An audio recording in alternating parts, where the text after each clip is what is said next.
નમસ્કાર. ચાલો આજે એક એવી અદ્ભુત કથામાં ડૂબકી મારે જે આપણને વિપુલતા, સૃષ્ટિ અને શ્રદ્ધાના મૂળ સુધી લઈ જશે. આ છે આપણી 18મી કથા, સુરભીનું આવાહન. આપણા મનમાં ક્યારે સવાલ થયો છે કે આ બધી ગાયો એમની માતા કોણ છે? ક્યાંથી એમનો વંશ શરૂ થયો? વેલ, આ એક જ સવાલ આપણને આજની આખી કથાના કેન્દ્રમાં લઈ જશે. તો ચાલો પરિચય કરીએ આ દિવ્ય વ્યક્તિત્વનું. નામ છે સુરભી. અને હા, એ માત્ર ગાયોની માતા નથી. એમની આખી વાર્તા તો વિપુલતા અને સૃષ્ટિના કેટલાય રહસ્યો ખોલી નાખે છે. તો આ સુરભી દેવી છે કોણ? જો મહર્ષિ નારદને જે જ્ઞાન મળ્યું હતું ને, એ પ્રમાણે સુરભી એ જ છે સર્વ ગાયોની માતા. એ પહેલી ગાય છે, મુખ્ય ગાય છે, એમ કહો કે મૂળ જ એ છે. અને એમનો ઉદ્ભવ ક્યાંથી થયો? સીધો દિવ્ય ગોલોકમાંથી. અને ખબર છે, આ કથામાં એક બહુ મજાની વાત પણ છે. એમના જે પેલા વાછરડા હતા ને, એમનું નામ હતું મનોહર. કેવું સુંદર નામ! આ એક નાનકડી વાતથી જ એમનું જે માતૃત્વનું સ્વરૂપ છે એ આપણી આંખ સામે આવી જાય છે. ઓકે, તો હવે આપણે એ પોઈન્ટ પર આવીએ છીએ જ્યાંથી બધું શરૂ થયું.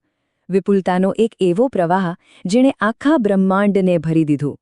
હા, આપણે વાત કરી રહ્યા છીએ ક્ષીરસાગરના જન્મની. એવો સાગર જે પાણીથી નહીં પણ દૂધથી બનેલો છે. તો આ બધું થયું કેવી રીતે? જરા કલ્પના કરો. પ્રાચીન સમયના ગોપાલકો હતા અને એમને બસ દૂધ પીવાની ઈચ્છા થઈ. સાવ સાધારણ ઈચ્છા, રાઈટ? પણ એમની એ ઈચ્છામાં એટલી તાકાત હતી કે એમણે પોતાના કાળના પ્રભાવથી સુરભી દેવી અને એમના વાછરડાને પ્રગટ કરી દીધા. પછી એમણે દૂધ પીધું, પણ એ દૂધ તો અટકવાનું નામ જ નહોતું લેતું. પાત્રમાંથી છલકાઈને નીચે ઢોળાવા લાગ્યું અને એમાંથી બની ગયો એક આખો સરોવર, દિવ્ય ક્ષીર સરોવર. અને વાત અહીં પૂરી નથી થતી. દેવરાજ ઇન્દ્રની ઈચ્છાથી એ જ દૂધના સાગરમાંથી એક નહીં પણ અનેક કામધેનુ ગાયો ઉત્પન્ન થઈ. એવી ગાયો જે કોઈ પણ ઈચ્છા પૂરી કરી શકે. હવે સુરભીની પૂજાની પરંપરા પણ એટલી જ દિવ્ય છે. સૌથી પહેલાં કોણે પૂજા કરી? ગોલોકમાં દેવોના રાજા ઇન્દ્રે. બસ ત્યાંથી આ પ્રથા શરૂ થઈ અને પછી તો ત્રણેય લોકમાં ફેલાઈ ગઈ. અને તમને જાણીને નવાઈ લાગશે, પણ સ્વયં શ્રીકૃષ્ણે પણ ગોપીઓ પાસે દિવાળીના બીજા દિવસે ગૌમાતા સુરભીની પૂજા કરાવી હતી. આ બતાવે છે કે ગૌપૂજાનું કેટલું મહત્વ છે. તો સવાલ એ થાય કે આપણે આ દિવ્ય ઉર્જા સાથે કેવી રીતે જોડાઈ શકીએ?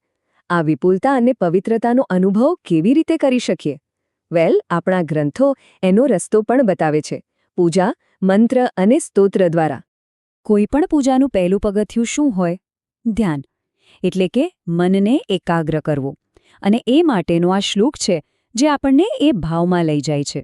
હું એ સુરભી દેવીને ભજું છું જે પોતે જ લક્ષ્મી સ્વરૂપ છે, જે બધી જ સફળતા આપે છે, જે રાધાની સખી છે, ગાયોની પરમ માતા છે, એકદમ પવિત્ર છે, ભક્તોની બધી કામનાઓ પૂરી કરે છે અને જેમના કારણે આખું વિશ્વ પવિત્ર થાય છે. અને એમની પૂજા ક્યાં કરવી?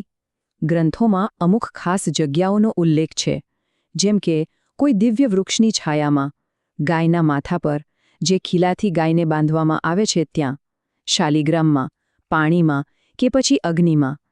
આ બધી જગ્યાઓ શું બતાવે છે? એ જ કે દેવીની ઊર્જા સર્વવ્યાપી છે, પ્રકૃતિના કણે કણમાં છે. અને આ છે એમનો મૂળ મંત્ર, 8 અક્ષરનો અત્યંત પવિત્ર મંત્ર, ઓમ સુરભ્યૈ નમઃ. બસ આટલું જ. પણ આ મંત્રની શક્તિ કેવી રીતે જાગૃત થાય?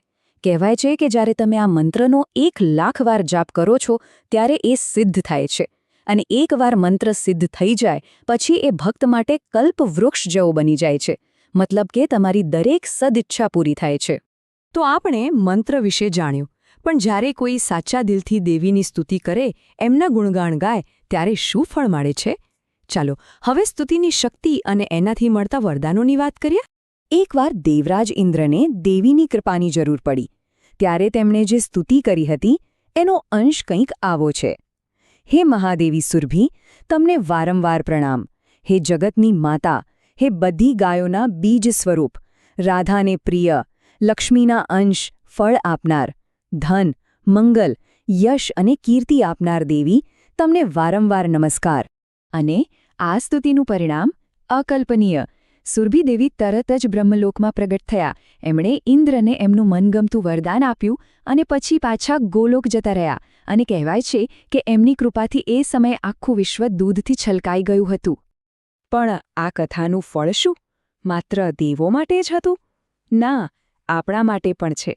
ગ્રંથો કહે છે કે જે કોઈ પણ વ્યક્તિ આ પવિત્ર કથાને ભક્તિ અને શ્રદ્ધાથી સાંભળે છે એના પર પણ દેવીની અસીમ કૃપા વરસે છે.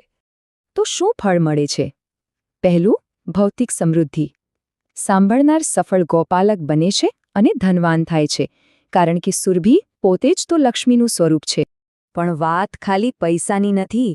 એમની કૃપાથી સમાજમાં માન સન્માન અને પ્રતિષ્ઠા પણ મળે છે. સાંભળનારને યશ અને કીર્તિની પ્રાપ્તિ થાય છે અને પરિવારમાં પુત્રસુખ પણ મળે છે. અને હવે સૌથી મોટું ફળ, આધ્યાત્મિક ફળ. એવું માનવામાં આવે છે કે આ કથા સાંભળવાથી એટલું પુણ્ય મળે છે જેટલું બધા જ તીર્થોમાં સ્નાન કરવાથી કે બધા જ યજ્ઞો કરવાથી મળે. વિચારો, ફક્ત શ્રદ્ધાથી સાંભળવાનું ફળ કેટલું મોટું છે. અને અંતે આ જીવનમાં બધા જ સુખ અને સમૃદ્ધિ ભોગવ્યા પછી ભક્ત ક્યાં જાય છે? એ પહોંચે છે જીવનના અંતિમ અને પરમ લક્ષ્ય સુધી, દેવી સુરભીના ધામ ગોલોકમાં.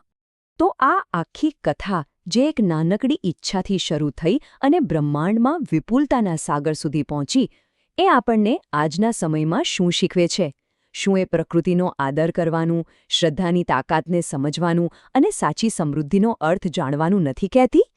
આ સવાલ પર વિચાર કરવા જેવો છે.